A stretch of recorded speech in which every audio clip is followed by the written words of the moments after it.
जय हिंद दोस्तों। आज का क्लास जीके जीएस का क्लास नंबर नेक्स्ट पार्ट को लेकर आए हैं। यानी आज का क्लास आप लोग के बीच में बेहद फायदेमंद होगा। आइए दोस्तों, आज का सेशन वैसे प्रश्नों को चुना गया है जो कि हर एक एग्जाम में एक या दो प्रश्न अवश्य पूछा जाता है। तो आज का सेशन देर न करते हुए चला जाए आज के पहले प्रश्न पर। आज का पहला प्रश्न ये रहा आपकी स्क्रीन पर। मुगल बादशाहों में किसने अपनी आत्मकथा फारसी में लिखी? Option A Babar, option B Akbar, option C Jahangir, option D Aurangzeb. यानी मुगल बादशाहों में से दो शासक थे, एक बाबर था और एक जहांगीर, जो कि अपनी आत्मकथा लिखे थे। तो इसमें जो जहांगीर था वो फारसी भाषा में लिखा था और जो अकबर था वो अपनी आत्मकथा तुर्की भाषा में लिखा था। तो इस प्रकार से दोस्तों जो इसका आंसर हो जाएगा जहांगीर का। जहांगीर एक ऐसा राजा था जो अपनी आत्मकथा फारसी भाषा में लिखा था। और जहांगीर के दरबार में सबसे बड़ा जो चित्रकार था वो मंसूर था।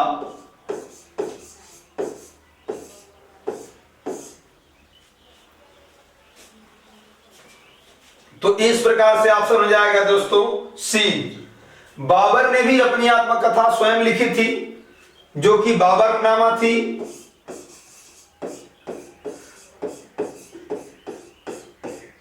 बाबर ने अपनी आत्मकथा तुर्की भाषा में लिखा था।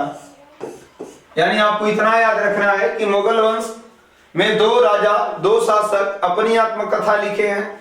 बाबर जो लिखा वो तुर्की में लिखा बाबरनामा, जहांगीर ने अपनी आत्मकथा फारसी भाषा में लिखा है। नेक्स्ट देखिएगा दोस्तों।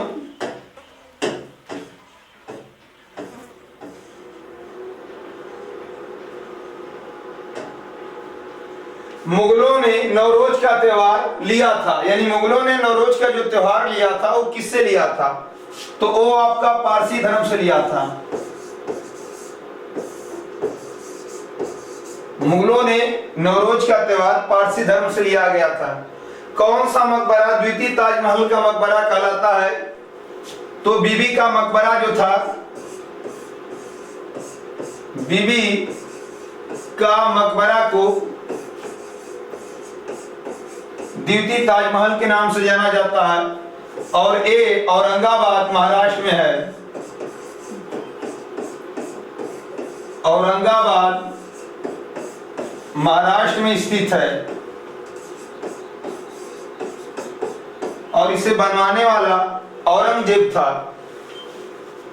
प्रसिद्ध संगीतज्ञ तानसेन का मकबरा कहाँ स्थित है? तो तानसेन का जो मकबरा था वो ग्वालियर में, और ग्वालियर मध्य प्रदेश में पड़ता है।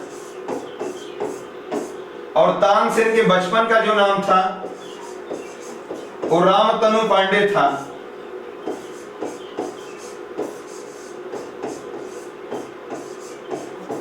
तानसेन के बचपन का नाम रामतनु पांडे। दिल्ली के लाल किला का निर्माण किसने करवाया? तो एक दिल्ली का लाल किला होगा और एक आगरा का लाल किला होगा। तो दिल्ली का लाल किला शाहजहां ने बनवाया। आपको याद करना पड़ेगा दोस्तों, एक आगरा का लाल किला होगा, आगरा का लाल किला, और वो लाल किला अकबर ने बनवाया। याद रहेगा लंबे समय तक। आपको इतना ध्यान देना है कि इसमें अ आ रहा है, इसमें भी अ है। तो आ से आगरा और अ से अकबर। आगरा का लाल किला अकबर ने बनवाया और दिल्ली का लाल किला शाहजहां ने बनवाया। नेक्स्ट देखिएगा।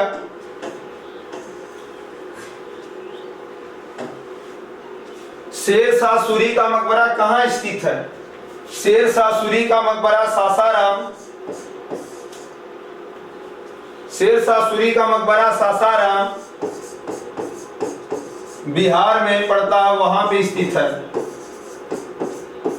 और शेरशाह सूरी इस सूरवंश का राजा था, सूरवंश का राजा था। हुमायूं का मकबरा कहाँ है? तो हुमायूं का मकबरा दिल्ली में स्थित है और इसी के पुत्र का नाम अकबर था।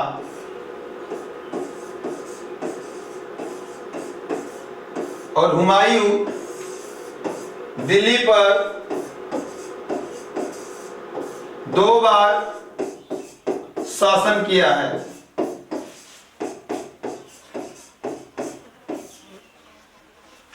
हुमायूं का मकबरा कहाँ स्थित है? तो दिल्ली, इसके पुत्र का ही नाम अकबर था और ये दिल्ली पर 2 बार शासन इन्होंने किया था। नेक्स्ट देखिएगा प्रश्न संख्या 2, ये रहा आपके स्क्रीन पर। काजीरंगा राष्ट्रीय उद्यान किसके लिए प्रसिद्ध है? ऑप्शन ए बाघ, ऑप्शन बी हाथी, ऑप्शन सी गैंडा, ऑप्शन डी कस्तूरी मृग। काजीरंगा राष्ट्रीय उद्यान ये आपका असम में पड़ता है।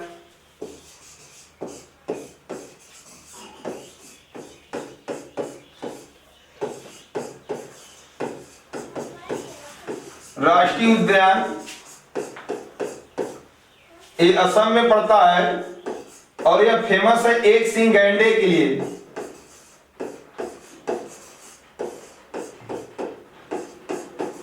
एक सींग गैंडे के लिए यह फेमस है काजीरंगा राष्ट्रीय उद्यान। तो इस प्रकार से दोस्तों ऑप्शन हो जाएगा ऑप्शन नंबर सी। नेक्स्ट देखिएगा, भारत में प्रोजेक्ट टाइगर किस वर्ष शुरू किया? तो भारत में जो प्रोजेक्ट टाइगर था वो 1973 में शुरू किया गया था। कान्हा राष्ट्रीय उद्यान किसके लिए प्रसिद्ध है? तो कान्हा राष्ट्रीय उद्यान बाघों के लिए प्रसिद्ध है और ये मध्य प्रदेश में कान्हा राष्ट्रीय उद्यान पड़ता है। सरिस्का राष्ट्रीय उद्यान किस राज्य में है? तो सरिस्का राष्ट्रीय उद्यान राजस्थान में है।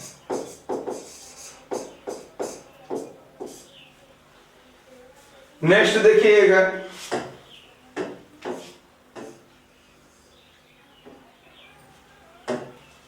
पेरियार वन्य जीव अभयारण्य किस राज्य में है? तो पेरियार वन्य जीव अभयारण्य केरल राज्य में है। और एक प्रश्न और पूछता है, पेरियार नदी किस राज्य में? तो ये भी आपका केरल में ही है। जिम कॉर्बेट नेशनल पार्क कहाँ स्थित है? तो जिम कॉर्बेट नेशनल पार्क आपका उत्तराखंड में स्थित है और इसका नया नाम, जिम कॉर्बेट नेशनल पार्क का जो नया नाम है Ramganga national park, Ramganga national park हो चुका है। साइलेंट वैली नेशनल पार्क कहाँ है? तो साइलेंट वैली नेशनल पार्क आपका केरल में है। बांदीपुर राष्ट्रीय उद्यान कहाँ पे स्थित है? तो बांदीपुर राष्ट्रीय उद्यान आपका कर्नाटक में स्थित है।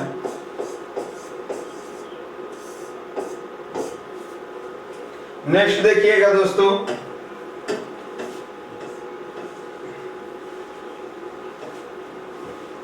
दाचीग्राम राष्ट्रीय उद्यान मुख्य रूप से क्या पाया जाता है? तो दाचीग्राम राष्ट्रीय उद्यान में कस्तूरी हंगुल पाए जाते हैं, जिसे हिरन, कस्तूरी हिरन भी कहा जाता है। और ये कहां पे दाचीग्राम राष्ट्रीय उद्यान स्थित है? तो जम्मू कश्मीर।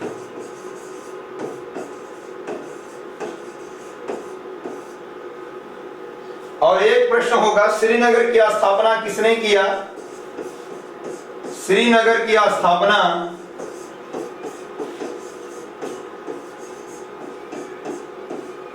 तो आपका हो जाएगा अशोक। और भारत की सबसे मीठे पानी की झील पूछा जाएगा कि भारत के सबसे मीठे पानी की झील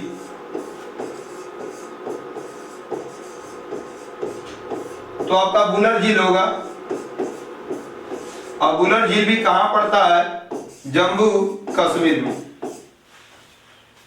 दाचीग्राम राष्ट्रीय उद्यान कस्तूरी अंगुल या हिरण जम्मू कश्मीर में पड़ता है। श्रीनगर की स्थापना अशोक ने किया था।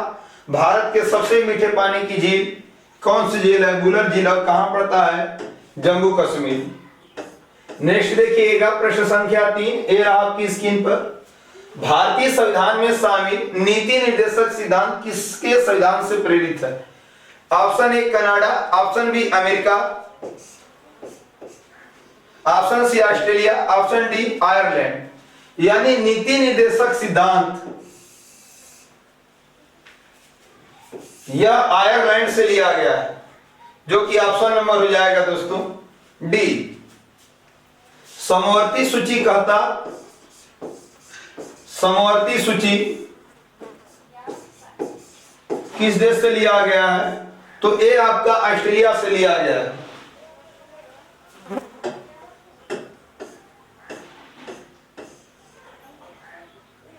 अगला प्रश्न, भारतीय संविधान में समवर्ती सूची की अवधारणा, तो अभी बताएं समवर्ती सूची कहां से लिया गया है? ऑस्ट्रेलिया से।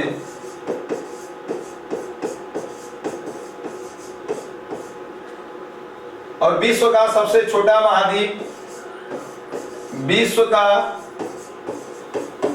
सबसे छोटा महाद्वीप कहा जाएगा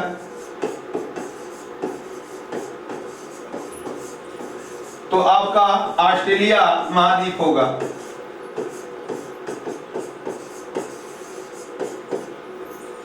संसदीय शासन प्रणाली सर्वप्रथम किस देश में विकसित हुई? तो ये आपका हो जाएगा आंसर ब्रिटेन। भारतीय संविधान में मौलिक कर्तव्य का विचार लिया गया है को मौलिक एक अधिकार होगा जो अमेरिका से लिया गया है, मौलिक कर्तव्य है, तो ये आपका रूस से लिया गया है। नेक्स्ट देखिएगा अगला प्रश्न, फाइनेंशियल एक्शन टास्क फोर्स का मुख्यालय कहां है? तो इसका मुख्यालय पेरिस फ्रांस में है। और इसकी स्थापना कब हुई थी? 1989 में। और इसके अध्यक्ष जो हैं वर्तमान अध्यक्ष वो आपके टी राजा कुमार।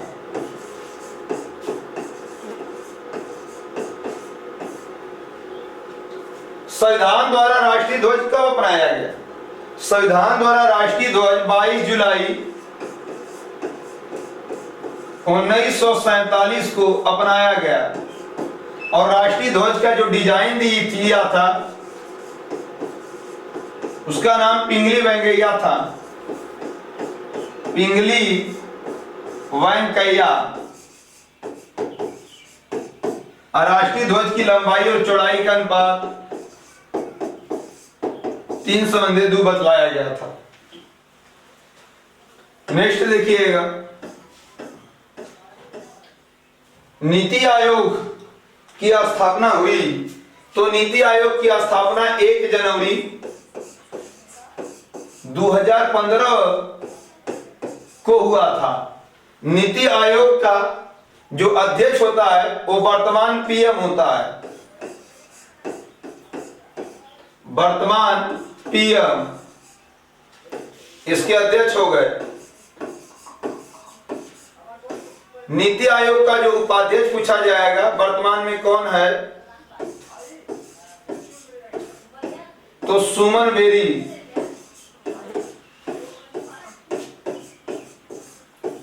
और नीति आयोग का वर्तमान सीईओ कौन है? तो वी आर सुब्रमण्यम।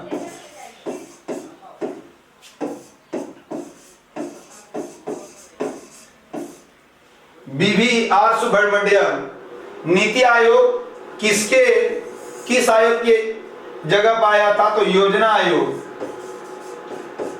योजना आयोग के स्थान पर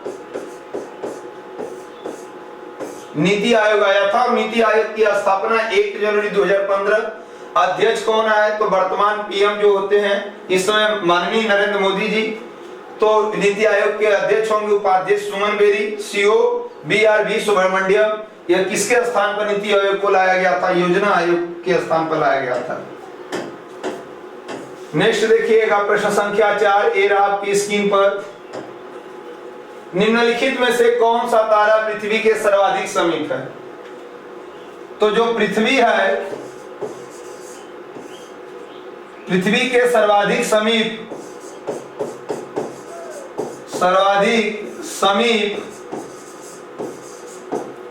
तारा कहेगा तो आपका वो सूर्य है।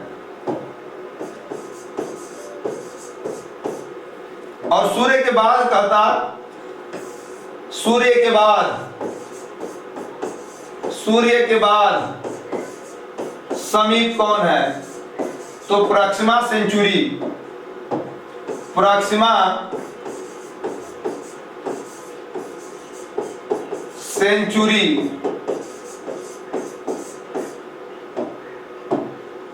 और सूर्य का प्रकाश पृथ्वी तक 500 सेकंड में या 8 मिनट 20 सेकंड में आ जाता है विकिरण विधि द्वारा। तो इस प्रकार से दोस्तों ऑप्शन हो जाएगा बी सूर्य। यहां पे पृथ्वी के समीप पूछा, सर्वाधिक समीप तारा कौन है? तो सूर्य। यदि सूर्य ऑप्शन में नहीं होता तो आपका आंसर प्रोक्सिमा सेंचुरी होता। नेक्स्ट देखिएगा,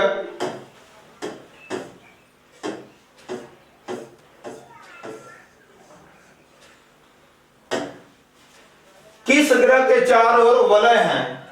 तो जो शनि ग्रह है उस ग्रह के चारों ओर वलय है। और ये आकार में, शनि जो ग्रह है आकार में दूसरा सबसे बड़ा ग्रह है, दूसरा सबसे बड़ा ग्रह है। पहला नंबर का सबसे बड़ा बृहस्पति है और आकार में दूसरा सबसे बड़ा ग्रह शनि। और शनि ग्रह के चारों ओर रिंग या वलय पाए जाते हैं। उत्तरी ध्रुव की खोज किसने की? तो उत्तरी ध्रुव की खोज रॉबर्ट पियरी ने किया था। Robert Peary. दक्षिणी ध्रुव पर पहुंचने वाला प्रथम व्यक्ति कौन था? दक्षिणी ध्रुव पर पहुंचने वाला प्रथम व्यक्ति एमंड सेन था। सौरमंडल का सबसे बड़ा उपग्रह कौन है? तो सौरमंडल का सबसे बड़ा उपग्रह गैनीमीड है। और ये गैनीमीड किसका उपग्रह है? तो बृहस्पति का एक उपग्रह है। सौरमंडल का सबसे बड़ा उपग्रह गैनीमीड है और ये किसका है? तो आपका बृहस्पति का है। अगला प्रश्न दोस्तों, सौरमंडल का सबसे कम घनत्व वाला ग्रह कौन है? तो सबसे कम घनत्व वाला शनि है।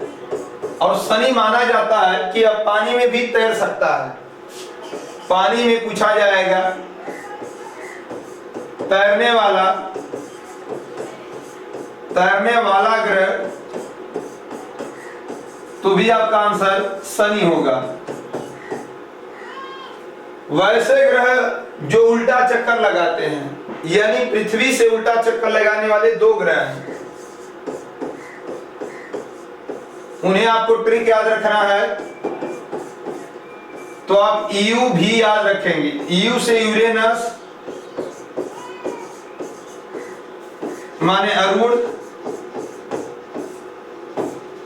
और V से विनस माने शुक्र।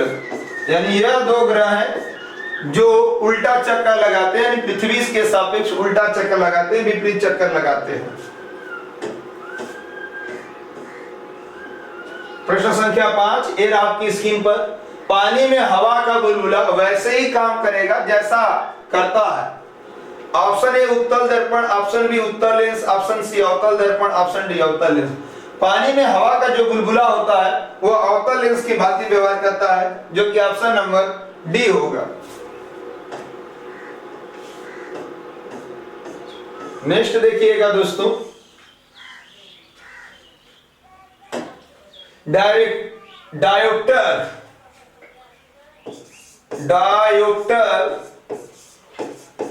किसकी इकाई है? तो ये लेंस की क्षमता की है।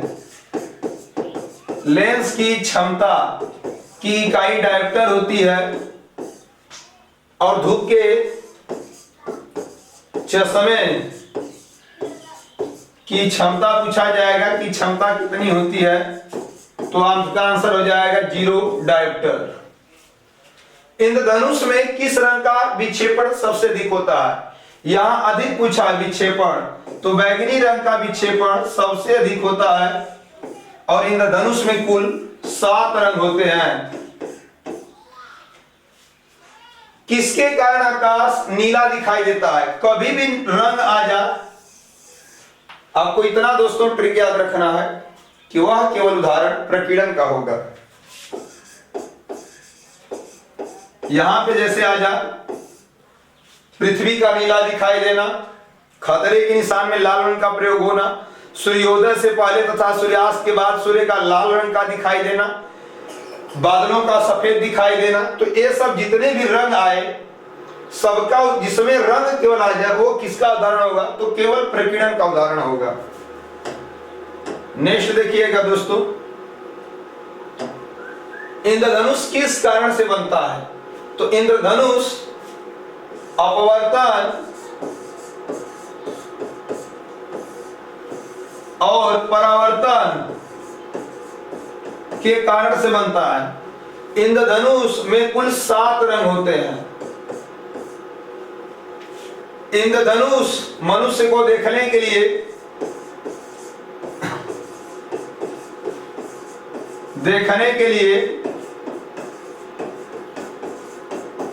अपना पीठ सूर्य की तरफ करना पड़ेगा। अपना पीठ सूर्य की तरफ करना पड़ेगा। इंद्रधनुष ठीक दोपहर को नहीं बनता है। इंद्रधनुष सबसे अधिक बैगनी रंग का विक्षेपण होता है। बैगनी रंग का विक्षेपण माना जाता है, अधिक होता है और इंद्रधनुष लाल रंग का विक्षेपण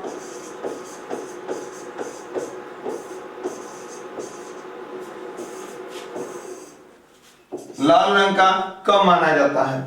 तो इस प्रकार से दोस्तों इंद्रधनुष अपवर्तन परावर्तन के कारण बनता है। इसमें कुल 7 रंग होता है। मनुष्य को इंद्रधनुष देखने के लिए अपना पीठ सूर्य की तरफ करना पड़ेगा, यानी दोपहर को इसे इंद्रधनुष नहीं बनता है। बैगनी रंग का विक्षेपण सबसे अधिक होता है तथा लाल रंग का विक्षेपण सबसे कम होता है। तो चलिए दोस्तों, कल नेक्स्ट वाली वीडियो में मिलते हैं फिर।